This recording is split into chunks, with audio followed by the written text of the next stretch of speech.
മിശിഹായിൽ പ്രിയമുള്ള സഹോദരി സഹോദരന്മാരെ, പ്രിയമക്കൾ, ഈ പ്രഭാതത്തിൽ സംഖ്യ 11-ാം അധ്യായം 1-ാമത്തെ വാക്യം നമുക്ക് ധ്യാനിക്കാം. The book of Numbers, chapter 11, verse 1.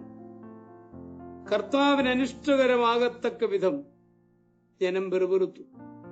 അത് കേട്ടപ്പോൾ കർത്താവിന്റെ കോപം ജ്വലിച്ചു. അവിടുത്തെ അഗ്നി അവരുടെ ഇടയിൽ പടർന്ന് കത്തി. അത് പാളയത്തിന്റെ ചില ഭാഗങ്ങൾ ദഹിപ്പിച്ചു കളഞ്ഞു.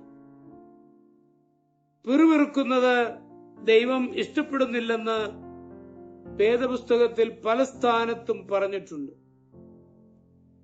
ദൈവ നടത്തിപ്പുകൾ ധാരാളം അനുഭവിച്ചവർ അല്പം പ്രയാസം അനുഭവിക്കേണ്ടി വരുമ്പോൾ പിറുപിറുക്കുന്നത് കൂടുതൽ പാപം. ഇസ്രായേൽ പിറുപിറുത്തപ്പോൾ ദൈവകോപമുണ്ടായി. പാളയത്തിൽ തീ വളർന്നു പിടിച്ച് നാശനഷ്ടങ്ങൾ സംഭവിച്ചു. മണലാരണ്യത്തിൽ മന്ന ലഭിച്ചെങ്കിലും മാംസഭക്ഷണം ലഭിക്കാത്തതിനാൽ അവർ പിറുപിറുത്തു. തൽക്കാലത്തെ അല്പപ്രയാസ നിമിത്തം പൂർവകാല അനുഗ്രഹങ്ങളെല്ലാം അവർ മറന്നു. ഈജിപ്തിൽ നിന്ന് വിടുവിച്ചതും ചെങ്കലിൽ രക്ഷിച്ചതും പൂർണ്ണമായും അവർ മറന്നു. അത്ഭുതകരമായ ദൈവ നടത്തിപ്പുകൾ ലഭിച്ചവർ പ്രയാസങ്ങൾ വരുമ്പോൾ വീണുപോകുന്ന പരീക്ഷ ക്രൈസ്തവ വിശ്വാസികൾ കുരുങ്ങിപ്പോകുന്ന കെണിയാണ്.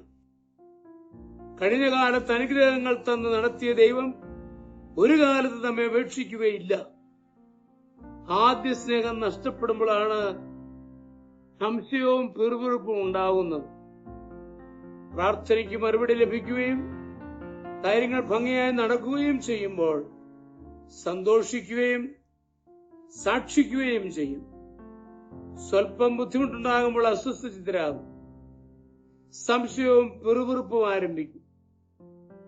ദൈവം വഴി നടത്തുന്നില്ലെന്ന് പറയും. ഈ രീതി ദൈവം ഇഷ്ടപ്പെടുന്നില്ല. പക്ഷെ ഒരുപക്ഷെ ഈ വിധത്തിൽ പിറുപിറുക്കുന്നുണ്ടായിരിക്കും.